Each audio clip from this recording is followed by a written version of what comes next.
Oke, mari kita teruskan pujian kita. Pujilah Tuhan, karena Dia layak kita puji, Dia layak.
Boleh? Oke, kita tetap semangat, teman. Oke, 1, 2, 3. Selamat hari. Oke, kasihnya begitu besar dan sangat indah bagi setiap kita, dan mari kita naikkan pujian ini bersuka-sukalah.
kisah kasih yang terindah.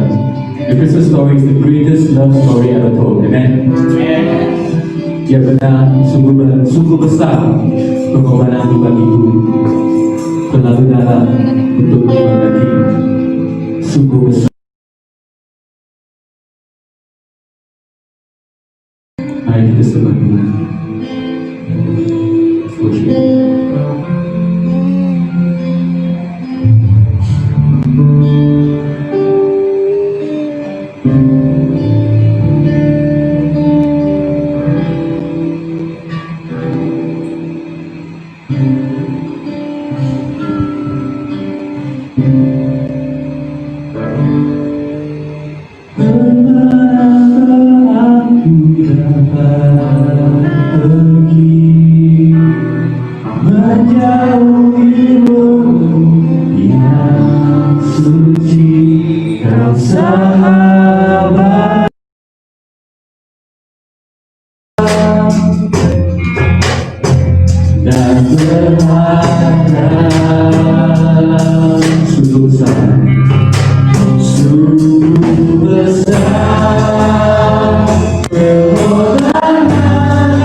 Puji Tuhan. Shalom. Apa kabar semuanya? Kabar baik. Puji Tuhan. Dasar luar biasa. Masih ada? Haleluya. Masih berantusias atau kita masih bersemangat? Amin. Karena bila kita memiliki dan atau merasa kita sendiri yang punya pengalaman pribadi dengan kasih Allah itu yang bekerja dan juga yang berkarya dalam hidup kita, saya percaya tidak ada sesiapa pun yang dapat memisahkan kita, yang dapat membuatkan kita rasa terpinggir atau tersisih dari hubungan hubungan atau persekutuan kita dengan Allah, dengan Bapa kita, sumber dari kasih itu. Dan itu sebabnya dalam keadaan kita berhadapan dengan pandemi 19 ini, tidak tahu nanti tahun 20 ini apakah lagi pandemi 20. Tapi kita akan terus berdoa sama ada pandemi ini akan berakhir atau tidak berakhir, kita tetap punya kekuatan dan juga kebergantungan kita kepada Tuhan itu tetap konsisten. Amin. Amin. Ya, kita tetap tidak akan mudah untuk tergoyah. Mengapa? Umat Tuhan atau orang percaya, orang Kristen atau pengikut atau murid Kristus tidak tergoyah karena dia punya pengalaman pribadi dengan kasih itu. Jadi itu sebabnya kita mau belajar pagi hari ini dengan kasih itu. Sekali lagi, berulang dan banyak kali kita mendengar tentang kasih, dan kita tidak boleh merasa boring atau berkali-kali mendengar ini dan kita akan rasakan sepertinya kenapa tidak ada lagi kah topik yang lain. Saudara yang dikasihi Tuhan, kasih adalah hal yang sangat mutlak dalam hidup kita, perkara yang sangat penting dalam hidup kita. Karena tanpa kasih, saya percaya dunia akan rasa menjadi kacau bilau. Kalau tanpa kasih, saya percaya mungkin kita tidak akan menjadi orang-orang yang rukun, atau kita tidak akan menikmati keharmonian. Apatah lagi di dalam sosial kita, kalau tidak ada kasih, semua kita akan berjalan sendiri-sendiri. Tetapi karena kasihlah yang mempersatu dan menyatukan kita, mengikat kita, sehingga benar-benar kasih itulah yang diperlukan, sangat penting kepada umat Tuhan dan semua orang.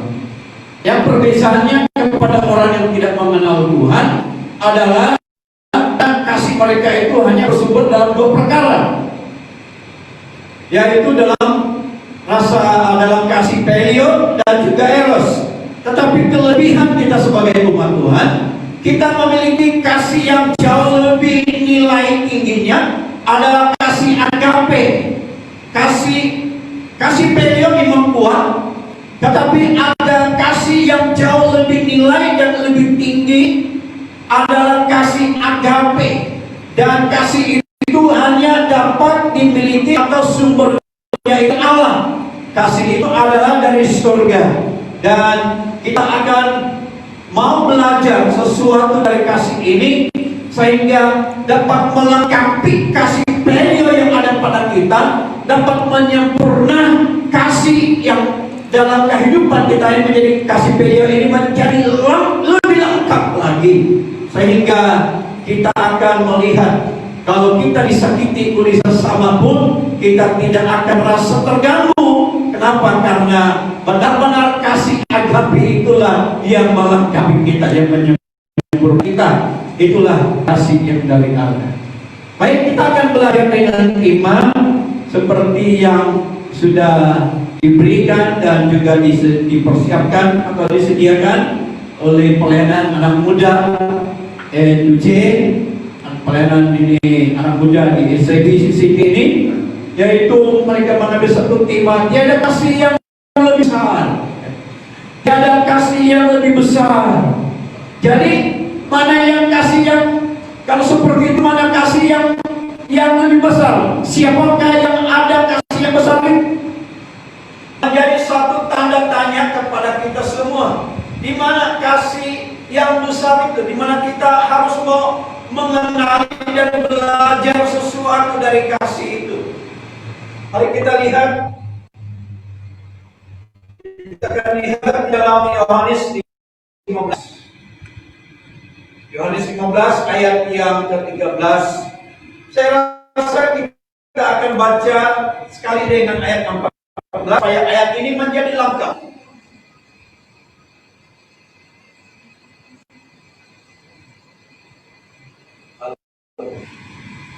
Supaya ayat ini menjadi lengkap. Jadi kita tidak boleh juga abaikan ayat 14. Boleh dengar?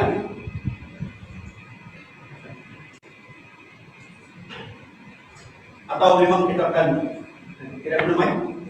Nanti tidak dengar. Hah? Nanti tidak dengar.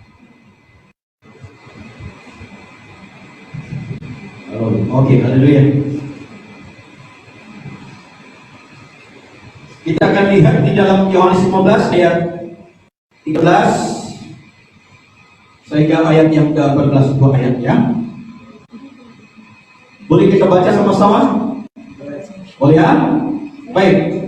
Ayat 13, dua baca. Tidak ada kasih yang lebih daripada kasih seorang yang memberikan nyawanya untuk sahabat-sahabatnya. Kamu adalah sahabatku jikalau kamu berbuat apa yang kuperintahkan kepadamu. Wow. Haleluya.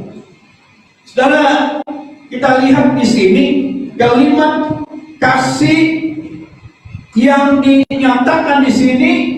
Ada banyak penafsir para ahli teologi atau ahli teolog atau para ahli doktrin bahwa terjemahkan ada satu perdebatan yang tersirat di dalam kasih di dalam ayat ini, yaitu ada yang mempertahankan bahwa kasih yang dimaksud, yang dibahas dan dijelaskan dalam ayat ini adalah kasih yang berhubungan, ada kaitan dengan persahabatan, ada hubungan dengan kekeluargaan, atau ada hubungan dengan rekan. Sebab beliau yang punya kasih seperti ini. Kasihnya ialah kalau ada adik beradik di sini itu dipanggil kasih filial. Kalau kamu saling mengasihi satu dengan yang lain, kakak dengan adik, atau suami dengan istri, atau keluarga, atau teman dan rekan yang lain, atau dengan community kita karena kita punya hubungan dengan sesama kita, dan itulah yang dipanggil filial. Tetapi ada juga yang katakan di sini bahwa kasih agape, sebab yang berbicara dengan kasih itu yang sedang berkata-kata di dalam ayat ini adalah pribadinya, ada sumber dari kasih itu, kasih agape. Nah, karena dia mau menyatakan, menjelaskan bahwa tidak ada kasih yang jauh lebih besar daripada seorang sahabat yang memberikan nyawanya untuk sahabat, untuk dikorbankan atau menjadi tebusan. Saya percaya bahwa di dalam ayat ini saya melihat dari kedua-duanya saling untuk melengkapi dalam kasih filial dan kasih agape yang jauh lebih tinggi, yang jauh lebih sempurna dari kasih itu adalah agape. Karena saya percaya kalau bukan didorong dengan kasih agape, maka seseorang itu tidak akan sanggup untuk mengorbankan nyawanya atau memberikan hidupnya bagi sahabatnya. Karena dasar dari kasih itulah yang membuat dia sanggup untuk mempertaruhkan nyawanya, dan itu adalah kasih agape. Demi untuk sahabatnya dia sanggup mati. Karena tidak semua orang akan sanggup untuk mati demi sahabatnya. Jangankan dengan sahabat, adik beradik hubungan suami istri pun belum tentu akan sanggup mati bersama atau dengan pertalian kekeluargaan, persahabatan, karena tapi kalau ada kasih agape itu jauh lebih tinggi dan mampu sanggup untuk mati. Kenapa? Karena itu adalah kasih yang dialaminya dari sumber. Karena kasih itu yang bekerja, yang hadir dalam hidupnya, yang mengubah hidupnya sehingga dia sanggup untuk memberikan hidupnya bagi orang. Yang dimaksudkan oleh kasih di dalam ayat ini. Saudara yang dikasih Tuhan, sebelum kita masuk lebih jauh di dalam bahagian ini, kenapa dikatakan di dalam ayat ini dia mengatakan ada istilah atau perkataan sahabat atau rakan atau teman? Sebab di dalam ayat ini betapa hati Yesus itu, hati Allah itu, dia sangat merindukan ada hubungan yang akrab di antara Allah dengan manusia. Manusia juga memerlukan, atau manusia itu adalah sosial. Sebab Allah Bapa, Anak dan Roh Kudus di dalam persekutuan itu ada sosial. Berarti di dalam hidup kita sangat penting ada persahabatan. Jadi persahabatan itu lebih jernih, lebih murni lagi, lebih sempurna lagi kalau kita memahami maksud dari kasih yang dikatakan dalam ayat ini adalah bila kita memahami maksud Yesus sendiri, sehingga kita melihat itu menjadi satu kasih yang menjadi pelengkap, yang menyempurnakan dalam hidup kita. Itulah kasih agape. Jadi Allah, dia merindukan hubungan, dia merindukan persekutuan. Sebab kita adalah anak-anak. Setelah kita sudah memberikan hidup kita kepada Dia, memberikan seluruh kehidupan kita, pribadi kita, keluarga kita, pelayanan, pekerjaan kita, semuanya kepada Tuhan.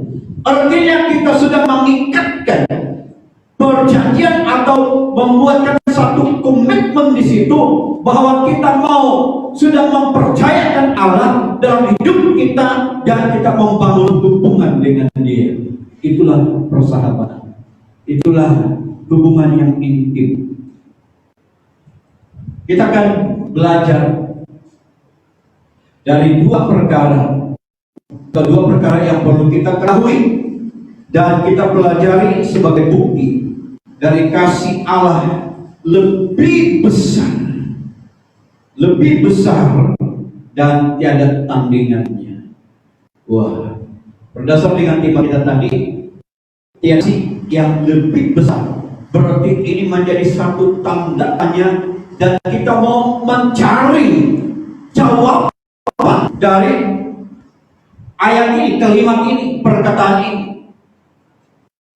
Jadi ayat ini, tema kita ini, kita akan melihat dan kita mau mencari jawabannya, solusi. Siapakah, di manakah kita menemukan kasih yang jauh lebih besar?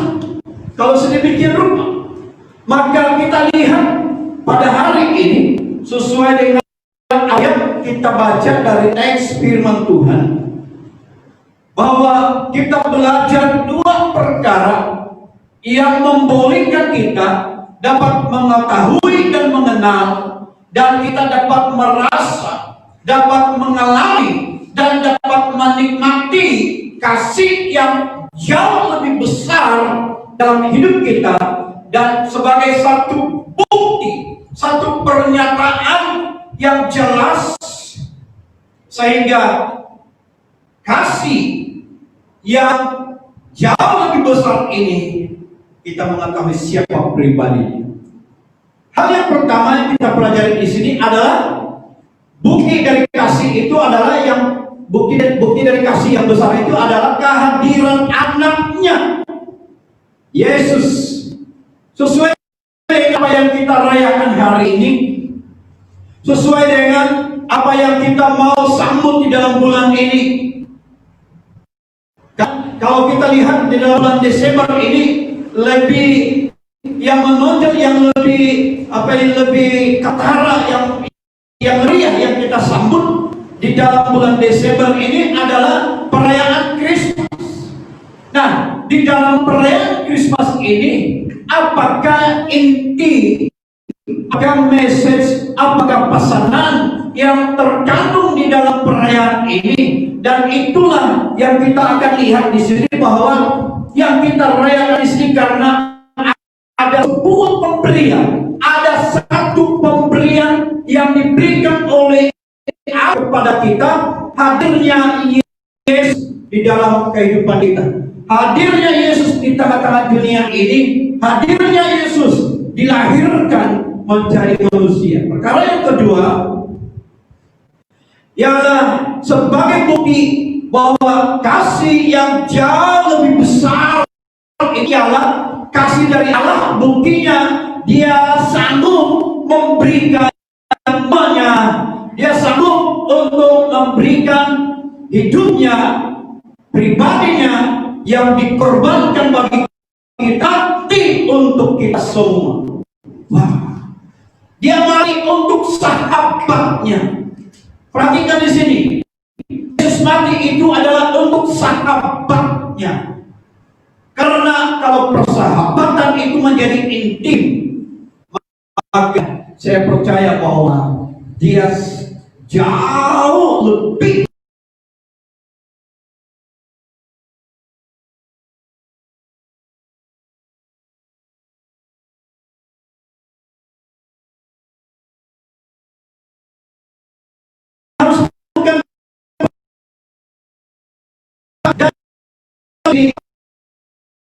Allah dalam kehidupan kita. Walaupun mungkin itu adalah satu perkara yang sepertinya tidak masuk akal, tetapi bagi Allah, karena Dia punya cinta, Dia punya kasih, Dia punya hati, itu sudah melekat dengan kita. Dia sudah mengasihi saya dan saudara, dan itu sebabnya tidak ada yang dapat menghalang Dia untuk menyatakan kasihnya kepada kita. Dia sanggup diberikan, Dia relakan anaknya lahir di tengah-tengah dunia ini untuk menyatakan kasihnya yang lebih besar dari segalanya. Tidak ada orang atau keluarga atau orang tua yang sanggup memberi anaknya bagi tebusan bagi orang lain, untuk menjadi satu pertukaran, untuk menjadi pergantian, sebagai satu pergantian atau pertukaran, untuk mau menebus seseorang itu dari kesalahannya. Hanya boleh berlaku saja dengan kasih yang jauh lebih dalam, jauh lebih tinggi, jauh lebih besar. Itulah kasih Allah. Saudara, saya berpikir seperti ini. Kalau Allah, Dia berdiam diri dan Dia mau membiarkan kita, karena Allah kan Dia bersemayam dan berkata di tempat yang maha kudus. Dia sudah berada di tempat yang tidak siapapun dapat menggugat kedaulatan dan juga di dalam pemerintahan dan kerajaannya. Tidak ada siapapun yang mengacau pilaukan. Kalau dia berada di dalam keadaan yang nyaman, kalau dia berada di dalam situasi yang selesa, kalau dia berada di dalam keadaan yang berada di tempat yang baik dan sempurna, saya percaya kalau orang lain tidak sanggup akan turun untuk menjadi tebusan, untuk menyusahkan dirinya, untuk menyiksa hidupnya, untuk menyusahkan pribadinya, hanya karena dia menebuskan orang yang berdosa, dia hanya mengampuni orang yang berdosa, dia hanya menyelamatkan orang yang akan dibinasakan.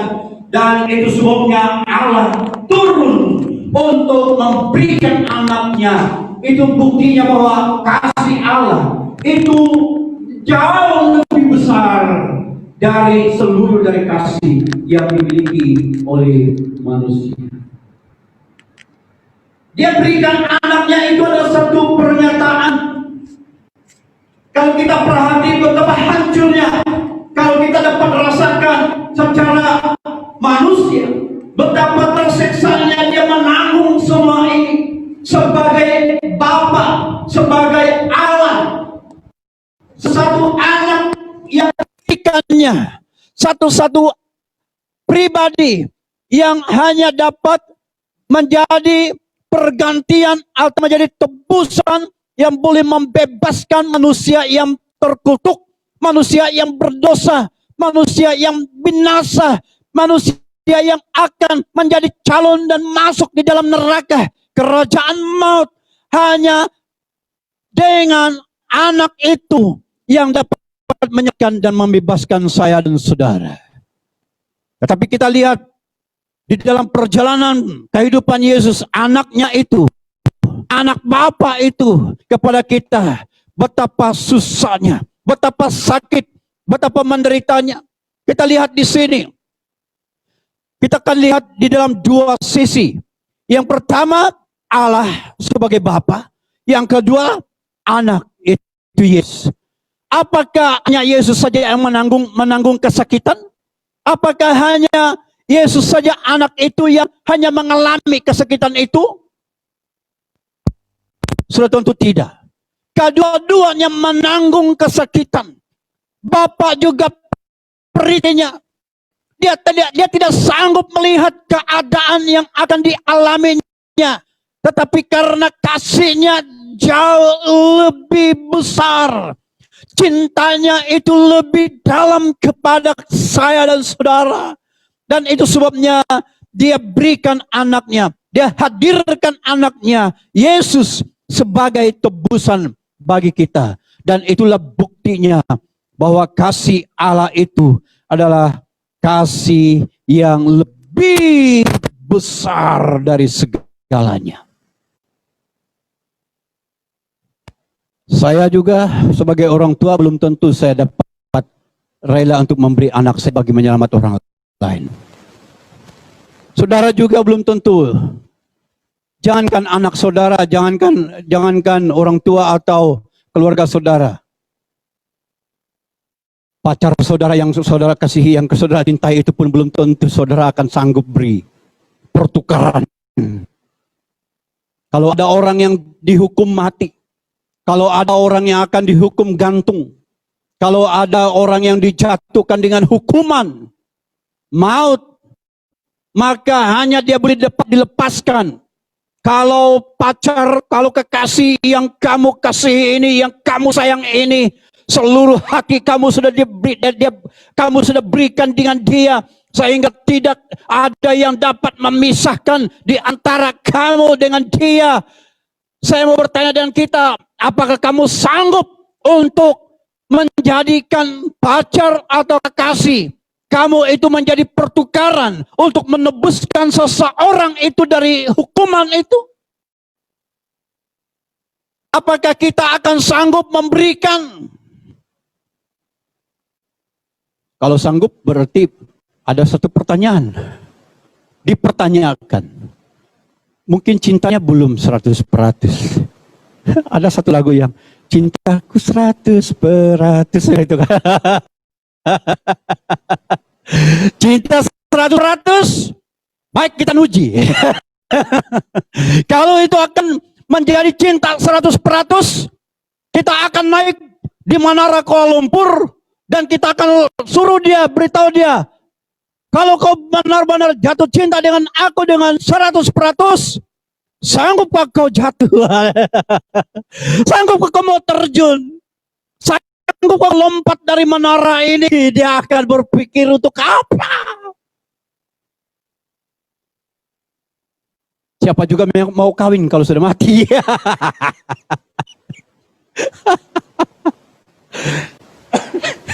Siapa juga kan? nanti pasang kita atau kekasih pacar kita bilang ini gila lah.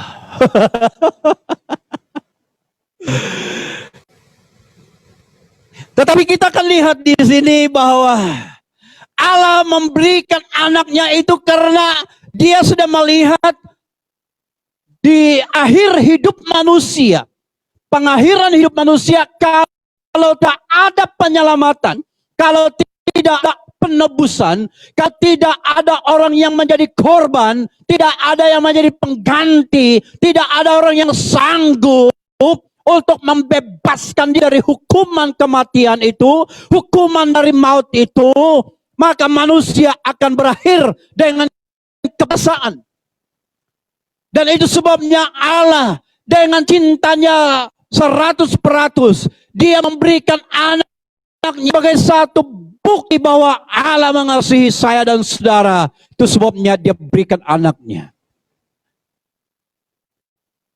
Sudahlah, kalau coba bayangkan kalau di istana, kemudian kita keluar dari istana, kita mau hidup di satu situasi tempat yang paling turuk sekali atau paling hina atau paling miskin dari apa B40 lebih jauh dari itu, yang mungkin jauh lebih miskin daripada pengemis yang duduk di kaki lima. Karena di pengemis di kaki lima itu saya lihat pun ada juga income dia lewat 10 orang itu mesti ada 1-2 orang bagi.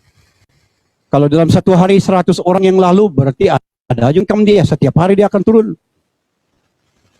Tetapi Yesus, dia turun dan dia dilahirkan di tempat yang paling hina, yang paling miskin, yang paling turuk sekali. Dia sanggup. Itu hanya karena membuktikan kasihnya. Kasih Allah itu dibuktikan dengan kehadiran anaknya Yesus itu. Dia berinkarnasi. Dia berinkarnasi artinya dia menjadikan manusia. Karena dari rupa Allah, dari sifat Allah, dia berinkarnasi menjadi manusia. Dan itu merupakan puncak dan tindakan kasih Allah kepada manusia. Itu satu tindakan yang jauh tinggi nilainya. Kenapa? Karena itulah pencurahan, itulah pemberian, itulah puncak dari segala kasih yang diberikan, yang dicurahkan oleh Allah, oleh Bapa kepada kita. Sanggup untuk menjadi manusia yang sengsara, yang menangis, yang menderita, yang lapar, yang haus, yang miskin, dalam keadaan yang keletihan, kelelahan, dia sanggup menjadi manusia. Itu adalah puncak dari kasih dari Allah dalam hidup kita. Nah, itu sebabnya kita akan mengatakan di sini betapa besarnya kasih Allah. Inilah kasih Allah yang jauh lebih besar dari kasih, dari setiap kasih oleh yang dari manusia atau dari dunia ini. Tidak ada lagi kasih yang menandingi dari kasih ini. Ini adalah satu keunikan. Ini juga menjadi satu yang istimewa di dalam doktrin kepercayaan iman kita dengan Yesus, Tuhan kita, dengan secara langsung sebagai Tuhan kita. Mengapa? Karena Tuhan kita sanggup menjadi manusia dan menderita sengsara, lahir di tengah dunia ini menjadi manusia yang sempurna. Itu bukti dari kasihnya. Kalau jauh banding dari kepercayaan ini, itu sangat berbeda dengan kepercayaan kita. Ya. Kepercayaan lain belum kita tahu. Ataupun kita sudah tahu. Yang belum tahu itu ambil tahu. Dan itu sebabnya satu keuntungan kita, satu berkat kita. adalah satu pemberian yang besar, kasih karena Allah, anugerah Allah kepada kita. Ini bukan karena permintaan kita, ini bukan karena usaha kita, ini bukan karena kita yang mencari Allah, tetapi karena Allah yang sendiri berinkarnasi, berinisiatif untuk datang dan menghadirkan anaknya sebagai bukti dari kasihnya yang besar kepada kita. Coba bandingkan dengan kepercayaan yang lain. Adakah seperti ini?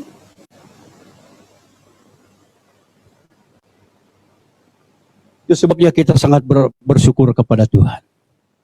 Haleluya.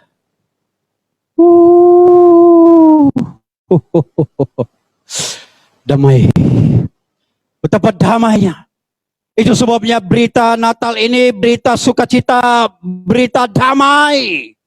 Kesukaan bagi seluruh dunia, seluruh bangsa, bagi orang ngerti, bagi orang yang mengalami, bagi orang yang sudah menghadirkan Yesus dalam hidupnya. Saya percaya dia tahu persisnya kasih yang besar ini. Ada satu kisah ada satu penganiayaan terjadi untuk bagi orang Kristen. Dan banyak penganiayaan itu berlaku kepada orang Kristen hanya dipaksa supaya menyangkal Yesus dan tidak mau tidak dibenarkan masuk Kristen. Pemaksaan supaya keluar dari Kristen. Dia sampai kepada seorang pemimpin gereja. Dia beritahu, kenapa kamu masuk Kristen?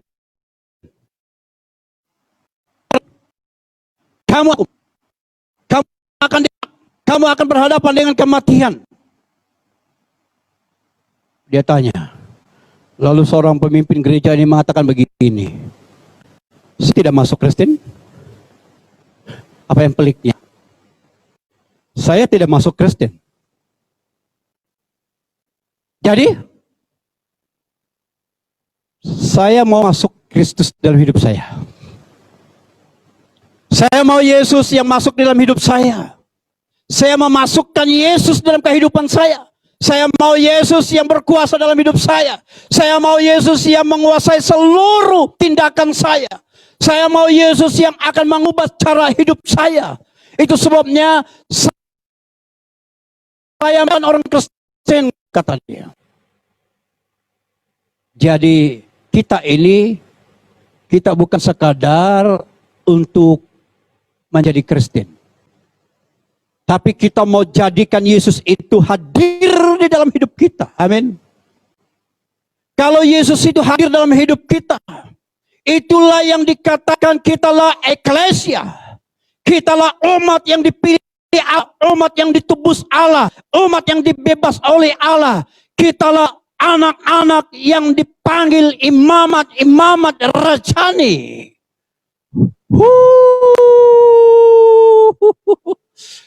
Amin. Haleluya. Ini yang luar biasanya pada kita. Kehadiran anaknya Yesus diberikan kepada kita di tengah-tengah dunia ini. Anak satu-satu yang diberikannya itu yang dipanggil anak tunggal. Diberikan kepada kita. Anak tunggal satu-satunya kasih kita semua diletakkan di situ. Coba kalau siapa yang anak tunggal di sini? Oh, jeliti. Dapat dibayangkan kalau seorang orang tua yang memiliki anak tunggal, kalau dia kehilangan anak tunggalnya itu, bukan kita minta-mintalah. Tapi kalau semua kita akan realitikan semua kasih itu juga, tetapi bukan diminta. Kalau dia akan kehilangan anak tunggalnya, dia seperti dia sudah kehilangan di mana sudah dia meletakkan kasihnya. Kasih yang dia sudah berikan, kasihnya dipupuk bukan di pupuk bajai kan. Kasih yang dia sudah letakkan, dia sudah berikan, dia curahkan kepada anak yang satu-satu yang dikasihinya itu. Kalau dia akan kehilangan, seperti dia tidak tahu kemana hidupnya, ke arah mana dia pergi, dia tidak tahu, dia akan menjadi bingung, dia menjadi stres dan tertekan. Itu sebabnya di dalam dua perkara ini, Allah dengan anu sama-sama menanggung kesakitan. Tetapi demi kesakitan itulah supaya dia dapat memulihkan persekutuan dan hubungan manusia dengan Allah. Hanya dengan cara itulah yang dapat saya dan saudara dapat kembali dalam persekutuan dengan Allah. Hanya diberikan anak itu. Menyakitkan? Menyakitkan. Tetapi tujuannya adalah bukti dari kasih. Kasih inilah yang dia berikan kepada kita, dibukti kepada kita. Haleluya. Perkara yang kedua dan yang terakhir,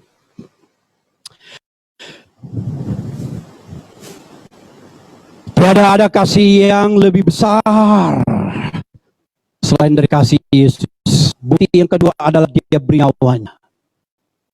Yesus bukan hadir hanya menjadi baby, menjadi bayi, untuk menjadi anak, supaya anak itu akan berganti-gantian orang akan mengasihi dia, bergantian orang-orang akan menggendong dia, yang akan membalai dia, yang akan memberikan apa saja hadiah bagi dia. Bukan sekadar itu, jauh lebih dalam yang tersirat dari tujuan Allah dilahirkan di tengah-tengah kita adalah dia mau berikan nyawanya. Seperti mana yang kita baca di dalam ayat 13 ini. Tidak ada kasih yang lebih besar daripada kasih seorang yang memberikan nyawanya untuk sahabat-sahabatnya. Tidak ada kasih yang jauh lebih besar. Hanya dengan kasih seorang sahabat yang memberikan nyawa menjadi korban bagi kita, supaya saya dan saudara memiliki keselamatan, pengharapan, kepastian hidup, dan memiliki hidup yang kekal. Dan seperti yang kita rindukan surga. Sekalipun kita akan menanti-nantikan itu, mungkin lama atau cepat, yang pentingnya itu kan kita percaya surga itu ada. Jadi untuk memperlayakkan kita untuk masuk di dalam surga itu adalah hanya dengan cara Allah harus berikan anaknya, merelakan anaknya untuk mati, memberikan nyawa anaknya ini untuk menjadi tebusan, mati di atas kayu salib bagi saya dan saudara. Tidak ada kasih yang lebih besar daripada kasih seorang yang memberikan nyawanya untuk sahabatnya. Kata ayat yang kita baca ini, berarti inilah satu bukti, bukan lagi satu gambaran, bukan lagi satu bayangan, tetapi ini sudah pernyataan, ini sudah jelas dibuktikan. Dia mati di atas kayu salib. Jadi tujuannya sekarang ini bukan sekadar dilahirkan dan kita rayakan, wah, Yesus dilahirkan, marilah bergembira. Bukan sekadar itu. Ya memang kita bergembira, itu hak kita. Tetapi sebelum kita bergembira, sebelum kita bersuka cita, selami dulu kasih Yesus. Alami dulu kasih Yesus. Kalau saudara mengalami dan menyelami kasih ini, saya percaya sukacita yang engkau nyanyikan itu adalah sukacita yang jauh lebih berarti bermakna, yang meluap dari sumbernya dari hati. Kenapa?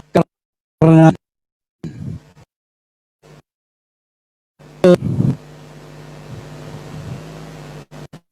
kematiannya di atas kayu salib ada kasih sayangannya.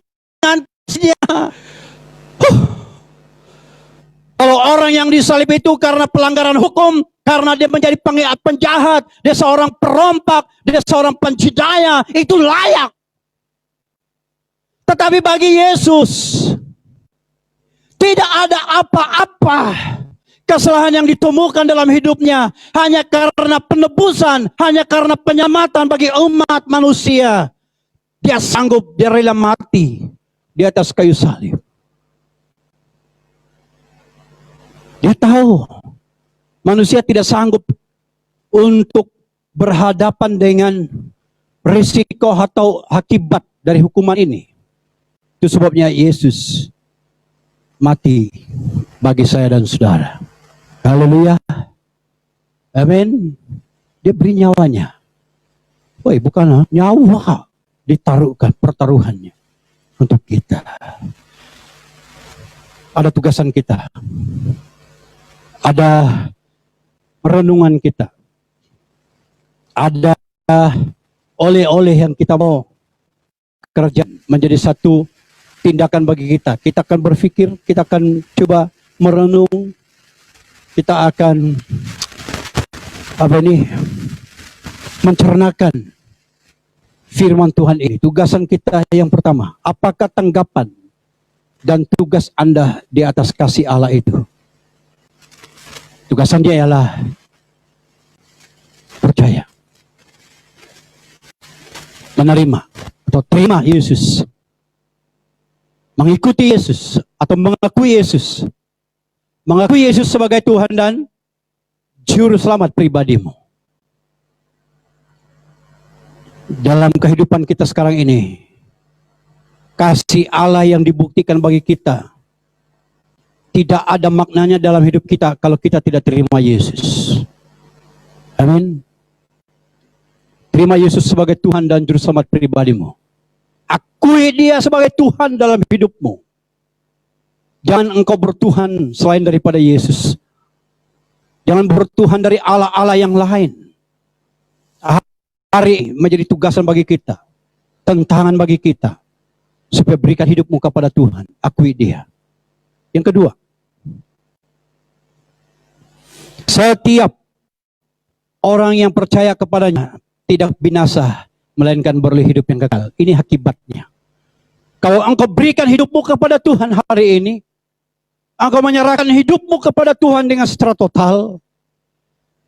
Kesannya di sini adalah setiap orang yang percaya kepadanya tidak lagi binasa, tidak akan lagi mengalami hukuman, tidak lagi akan mengalami kematian.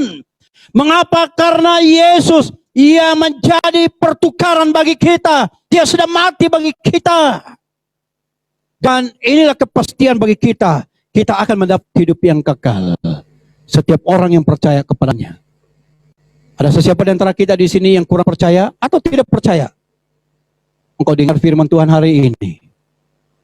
Berilah respon. Hidupmu kepada Tuhan. Serahkan hidupmu kepada Tuhan. Dan jangan beralih kepada Tuhan yang lain. Amin. Sebagai kesimpulan firman Tuhan, mari kita buka Efesus 3 ayat 18. Tapi ayat ini jelas ya. Kita akan baca sama-sama. Efesus 3 ayat 18. Mari kita berdiri. Kita baca dengan suara yang jelas. Sesuka hati kita mau kasih kuatkah? Yang penting suara itu jelas. Jangan senjerit. Doa baca. Aku berdoa supaya kamu bersama dengan segala orang kudus dapat memahami betapa lebarnya dan panjangnya dan tingginya dan dalamnya kasih Kristus. Haleluya. Mari kita akan sama-sama nyanyi pujian ini. Boleh diputarkan. Natal, saudara, adalah kisah kasih dan bukti bahwa kasihnya sangat besar dan amat besar. Dengan darahmu Kau selamatkanku. Boleh matikan beberapa. Ya, mari kita semua yang terlibat dalam pujian, mari kita saksikan ini sama-sama. Haleluya.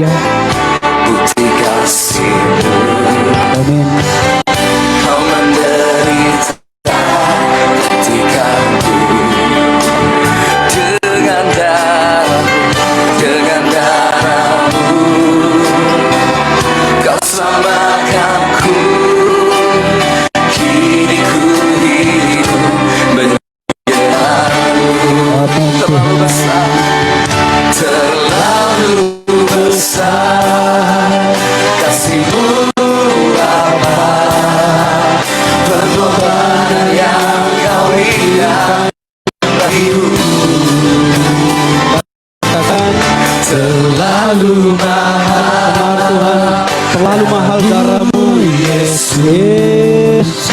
Haleluya Yesus Tuhan.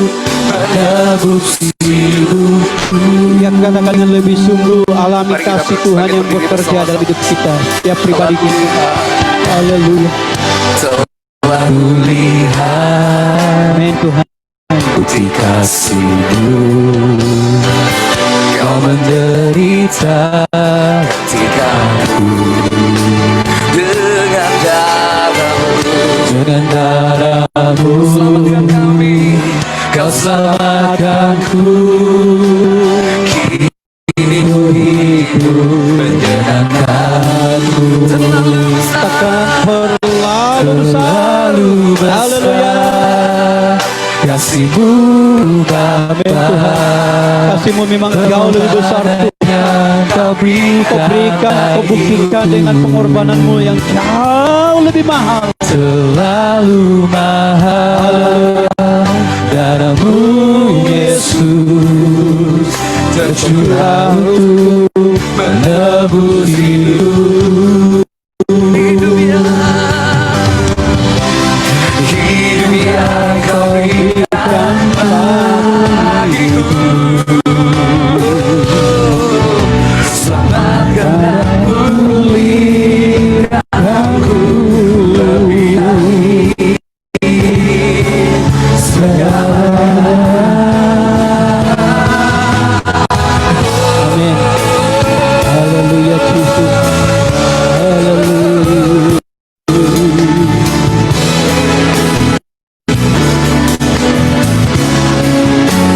Dalam waktu ini, waktu kita mengimbas kembali peristiwa Natal ini 2000 tahun yang lampau, sebagai satu bukti kasih Allah yang terlalu besar. Tidak ada lagi kasih yang jauh lebih besar dari kasih ini lagi. Haleluya Tuhan Yang Kau berikan bagiku, Amin Tuhan. terlalu mahal. Haleluya. Yesus, Benar Tuhan. tercurah untuk menebus hidupku.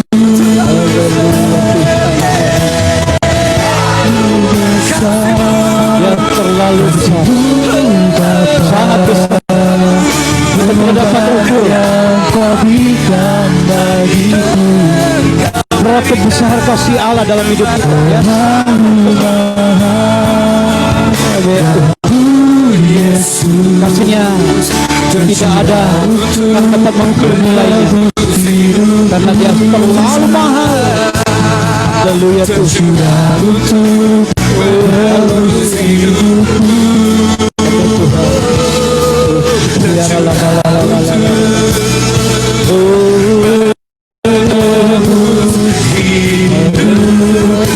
Engkau sudah menebuskan kami Tuhan.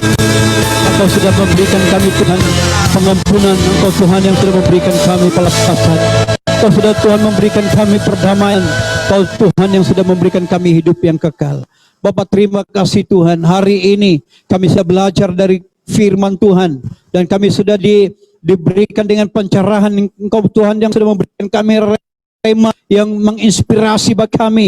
Sehingga ini menjadi firman yang hidup dan menjadi gaya hidup kami sehari-hari, menjadi tindakan bagi kami, sehingga bukan sekadar kami hanya seronok, bukan sekadar kami untuk menikmati dan mendengarnya, tapi kami mau mempraktikkan ini, kami mau melakukan ini, sehingga firman Tuhan ini kami akan mengambil bahagian untuk menjadi pelaku dari firman-Mu, sehingga apa yang kami alirkan kepada orang lain dapat dinikmati, mereka akan dapat merasakan kasih yang kami alami dari kasih Bapa, kasih yang jauh lebih besar ini. Mereka akan dapat melihat dan mereka akan dapat merasa dan menikmatinya sendiri. Karena kasih ini berbeza dari kasih manusia, kasih yang ada di dunia ini. Dari sesiapapun tidak ada yang menandingi dari kasih Bapa dalam hidup kami. Terima kasih ya Tuhan. Kami mau berdoa Tuhan untuk seluruh anak muda E2J atau pemuda-pemudi yang ada di gereja ini, yang ada di rumah, yang ada dimanapun tempat mereka berada, yang sedang mengikuti di dalam ibadah perayaan sambutan Natal untuk mengingatkan kami tentang kasih Allah yang besar dalam hidup kami ini, supaya waktu ini, waktu Tuhan akan menyegarkan kami kembali. Ini adalah waktu kami akan memberikan kami dengan secara penuh, dengan secara total kepada Tuhan. Kami mau mengakui Yesus, kami mau mempercayai Yesus sebagai Tuhan dan Juru Selamat pribadi kami, supaya waktu kami percaya kepadamu dan kami mengakui Engkau sebagai Tuhan dan Juru Selamat pribadi kami, maka kami akan mendapat, kami akan memperoleh hidup yang kekal. Karena itulah dari kebenaran firman Tuhan yang kami belajar hari ini. Terima kasih Tuhan, berkati mereka, berkati pertumbuhan mereka, berkati pendidikan mereka, berkati kerjaan mereka, berkati masa depan mereka. Apapun yang mereka rancangkan Tuhan, kami serahkan seluruhnya dalam tangan Tuhan. Engkau berkati mereka, khususnya pertumbuhan iman mereka Tuhan, supaya mereka memiliki roh yang takut akan Tuhan, cinta akan Tuhan, mengasihi Tuhan, dan juga mengasihi sesama kami. Terima kasih Tuhan, ini doa kami. Kami berdoa dan kami terima firman Tuhan hari ini. Sekali lagi dengan ucapan syukur kami dalam nama Yesus. Yang diberkati katakan bersama dengan saya. Amin. Haleluya. Beri kemuliaan buat Tuhan kita. Puji Tuhan, puji Tuhan.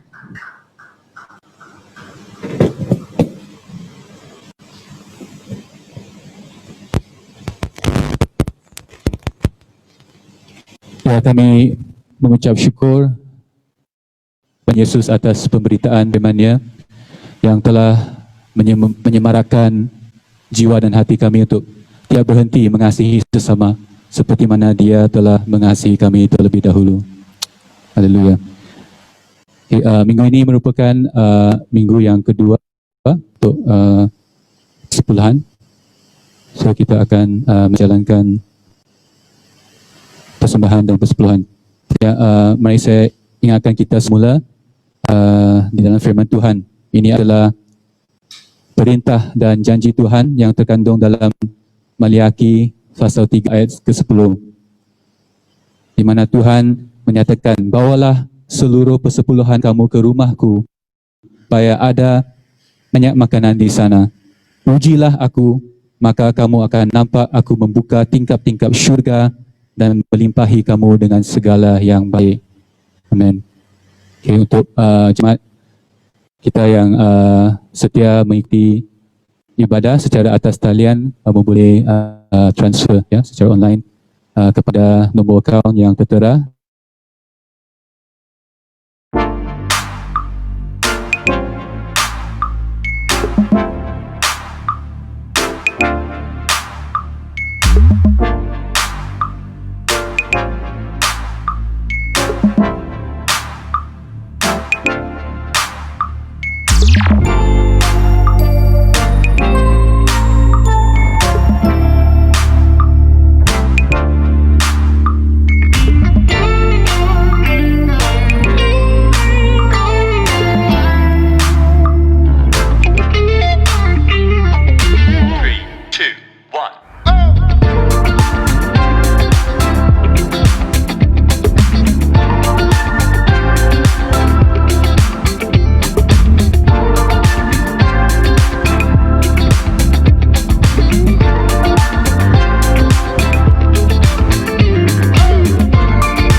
mengucapkan selamat hari Natal dan Tahun Baru kepada semua ETJ SMBC City.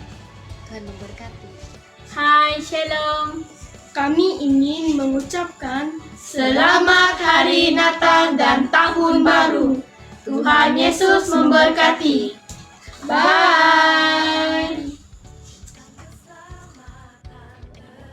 Merry Christmas.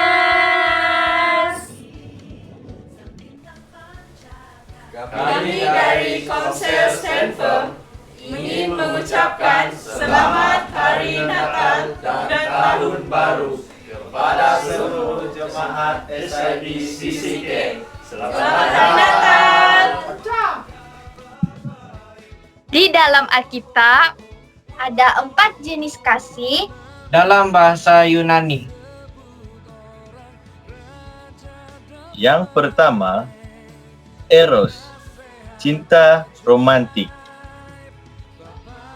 Yang kedua, storge, kasih kekeluargaan. Yang ketiga, filia, kasih persaudaraan. Yang keempat, agape, kasih tanpa syarat. Yohanes 15 ayat 13, tidak ada kasih yang lebih besar daripada kasih seorang yang memberikan nyawanya untuk sahabat-sahabatnya. Di sini, kami dari Komsel Koinonia ingin mengucapkan Selamat Hari Natal dan Tahun Baru. Semoga kita semua dapat mengikut teladan Tuhan kita, Yesus Kristus, dan menunjukkan kasih agape sesama manusia. Tuhan memberkati.